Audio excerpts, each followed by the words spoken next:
So second sum பாருங்க 10th max exercise 5.4 ல கூடிய second sum find the slope of the line which is parallel to y equal to 0.x minus 11. அதாவது இந்த லைனுக்கு பேரலா இருக்கக்கூடிய அந்த லைனோட ஸ்லோப் என்ன அப்படின்றதான் கேட்டிருக்காங்க. ஓகேங்களா? போன கொஸ்டின்ல ஒரு லைனை கொடுத்துட்டு அந்த லைனுக்கான ஸ்லோப் என்னன்னு கேட்டாங்க. டைரக்டா நம்ம அந்த ஃபார்முலாவை போட்டுக்கிட்டோம். y m equal to minus coefficient of x divide by coefficient of ஒய்ன்னு போட்டோம். பட் இங்கே வந்து பார்த்தீங்க அப்படின்னா parallel to y equal to இந்த லைனுக்கு பேரலாக இருக்கக்கூடிய அந்த லைனோட ஸ்லோப் என்னன்னு கேட்டிருக்காங்க. ஸோ இதைத்தான் இப்போ வீடியோ பார்க்க போகிறோம். வாங்க பார்க்கலாம். கொடுத்துருக்க கொஸ்டினை நான் அப்படியே எடுத்து எழுத போகிறேன். செகண்டில் ஃபஸ்ட்டு டிவிஷன் என்னது அப்படின்னா Y equal to 0.7x minus 11. ஓகேங்களா? ஸோ இதுதான் இதுக்கு பேரலாக இருக்கக்கூடிய இன்னொரு லைனோட ஸ்லோப் என்ன அப்படின்னு தான் கேட்டிருக்காங்க. ஃபர்ஸ்ட் இந்த லைனோட ஸ்லோப்பை கண்டுபிடிப்போம். நம்மளுக்கு முதல் சொன்ன மாதிரி நம்மளுக்கான ஜென்ரல் ஈக்குவேஷன் என்ன இருக்குது? A x plus b y plus c equal to 0. ஓகேங்களா? இதுதான் ஜென்ரல் ஈக்குவேஷன். பக்கத்தில் எழுதிக்கலாம்.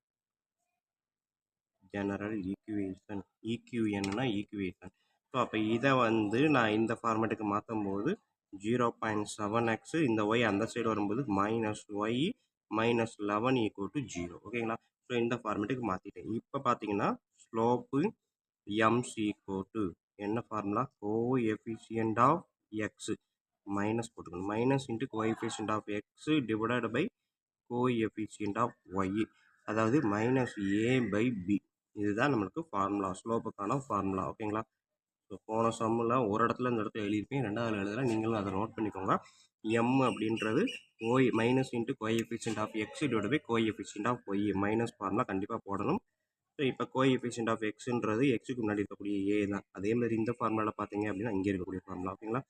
இதில் பார்த்தீங்க அப்படின்னா ஏக்கு முன்னாடி என்ன இருக்குது? எக்ஸுக்கு முன்னாடி மைனஸ் 0.7. இந்த மைனஸ் நம்ம போட்டாகணும். ஓகேங்களா? பின்றது ஒய்க்கு முன்னாடி என்ன இருக்கும்? Coefficient of y. ஒய்க்கு முன்னாடி என்ன இருக்குது? எதுவுமே இல்லை அப்படின்னா ஆக்சுவலாக அது நம்பர் இருக்குன்னு அர்த்தம், ஜீரோ கிடையாது. ஓகேங்களா? 1 இன்ட்டு ஒய் தான் ஒய். ஓகேங்களா? ஸோ இப்போ பார்த்தீங்க அப்படின்னா இங்கே இருக்குது ப்ளஸ்ஸு பிஒய், இங்கே இருக்குது மைனஸ் 1 ஒய். ஸோ அப்போ கோஎஃபிஷியன்ட் மைனஸ் 1 அப்படின்றத எடுக்கிறீங்க. ஓகேங்களா? ஸோ கீழேயும் மைனஸ் இங்கேயும் minus, minus into minus plus 0.7/1 என்னது? எந்த ஒரு நம்பரை ஒன்றால் டிவைட் பண்ணால் அதே நம்பர் தான். ஸோ அப்போ ஸ்லோப் வந்து பார்த்தீங்க அப்படின்னா 0.7 அப்படின்றதான் கரெக்டான ஆன்சர். ஓகேங்களா? ஸோ இப்போ என்ன அடுத்த கண்டிஷன் கொடுத்துருக்கான் அப்படின்னா நான் கீழே எழுதுற பேர சைடில் எழுதுறேன், அப்போ தான் உங்களுக்கு வீடியோ கவர் ஆகும். ஸோ இது வந்து என்னது? பேரலல் அப்படின்னு ஒரு வார்த்தையை கொடுத்துருக்கான். ஓகேங்களா? So parallel to the line. ஓகேங்களா? அதாவது இந்த லைனுக்கு பேரலாக இருக்கக்கூடிய அந்த லைனோட ஸ்லோப்பு தான் கேட்டிருக்கான். ஸோ அப்போ நம்மளுக்கு தெரிஞ்சது ஏற்கனவே ஒரு கண்டிஷன் தெரியும். என்ன அப்படின்னா பேரலல், ரெண்டு லைனு பேரலாக இருந்துச்சு அப்படின்னா if the two lines are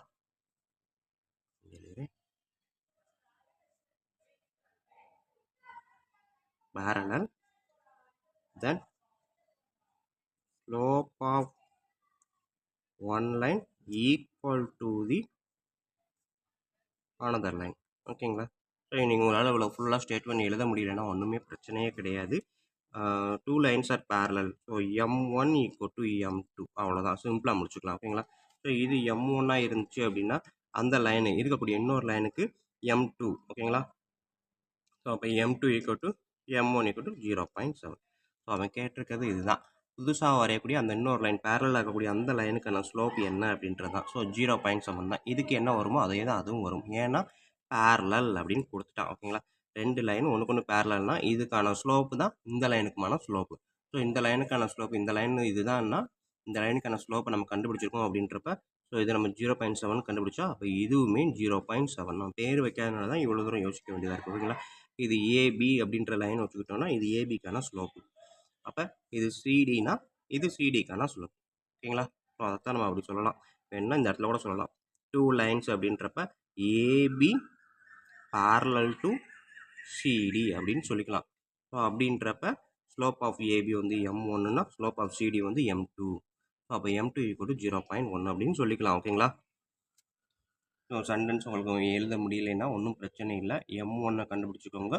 two lines are parallel அப்படின்ற மாதிரி, if the two lines are parallel இதை மட்டும் முடிச்சுக்கோங்க. முடிச்சுட்டு M1 equal to M2. Therefore M2 equal to 0.7. ஓகேங்களா? அவ்வளோதான். இதோட முடிஞ்சு. ஸோ இவ்வளோ தான் நமக்கு இருக்கக்கூடிய ஃபர்ஸ்ட் டிவிஷன். செகண்ட் டிவிஷன் பார்ப்போமா? ஸோ செகண்ட் டிவிஷன்ல என்ன இருக்குது? Perpendicular to the line x is equal to -11 அப்படின்னு கொடுத்துருக்காங்க. ஸோ இங்கே சொன்னது parallel to the line. Next வந்து பர்பெண்டிகுலர் டு த லைன். ஓகேங்களா? Perpendicular to the line. எந்த line? X is equal to -11 அப்படின்ற லைனுக்கு பர்பெண்டிகுலராக இருக்கும் அப்படின்னு சொல்லிட்டாங்க. ஸோ இப்போ நம்ம இதை என்ன பண்ணலாம்? நம்மளுக்கு தேவையான ஜென்ரல் ஈக்குவேஷன் என்னது? எக்ஸ் இருக்குது. இப்படி எழுதும். A x plus b y plus c equal to 0. இதுதான் நமக்கு தேவையான ஜென்ரல் ஈக்குவேஷன். இந்த ஈக்குவேஷன் ஃபார்மெட்டுக்கு இதை மாற்ற போகிறேன். ஸோ எக்ஸ் இருக்குது, ஒன்றும் பிரச்சனை இல்லை. ஒய் இல்லை, அப்போ 0 ஒய். இந்த -11 ஈக்குவல்ட்டுக்கு ரைட் சைடு இருக்குது. நம்மளுக்கு பார்த்தீங்கன்னா சின்றது ஈக்குவலுக்கு லெஃப்ட் சைடு இருக்குது. அப்போ இந்த -11 இந்த சைடு கொண்டு வந்தால் +11 ஈக்குவல் டு 0. ஓகேங்களா? ஸோ இந்த ஈக்குவேஷனை தான் இப்படி மாற்றி எழுதியிருக்கேன் இந்த ஃபார்மெட்டுக்காக. ஸோ இப்போ இதில் பார்த்தீங்க அப்படின்னா ஸ்லோப் என்னது?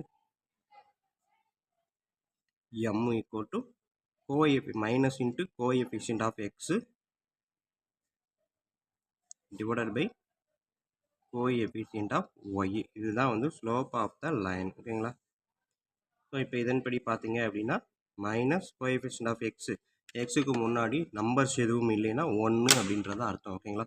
ஸோ அப்போ -1 டிவைடட் பை கோஎஃபிஷியன்ட் ஆஃப் ஒய்க்கு முன்னாடி எதுவுமே இல்லை, 0. ஓகேங்களா? ஸோ அப்போ என்னது? -1/0. ஆக்சுவலாக இது இன்ஃபினிட்டி. இதை நம்ம இப்போ கால்குலேட் பண்ண வேணாம். என்ன கேட்டிருக்காங்க அப்படின்னா பர்பெண்டிகுலர் டு த லைன். இதுக்கான ஸ்லோப்பாக கேட்கல, இதுக்கு பெர்பெண்டிகுலராக இருக்கக்கூடிய அந்த லைனுக்கான ஸ்லோப்பை தான் கேட்டிருக்காங்க. ஸோ அப்போ நம்ம இன்னும் செய்ய வேண்டியிருக்கு. ஸோ இப்போ பார்த்தீங்கன்னா இந்த கொடுத்துருக்க லைன் வந்து என்னது? நான் ஏபின்னு வச்சுக்கிறேன். ஓகேங்களா? இந்த லைன் ஏபின்னு வச்சுக்கிட்டேன் அப்படின்னா இதுதான் ஏபின்னு வச்சுக்குவோம். ஸோ இதுக்கு பெர்பெண்டிகுலராக இருக்கக்கூடிய இந்த லைன், ஸோ இது வந்து சிடின்னு வச்சுக்கிறேன். ஓகேங்களா? ஸோ சிடிக்கான ஸ்லோப்பை தான் அவன் கேட்டிருக்கான்.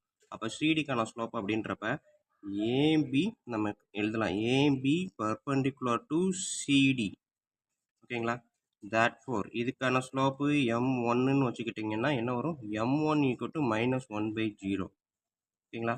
So therefore m1 into m2 equal to -1. ஓகேங்களா?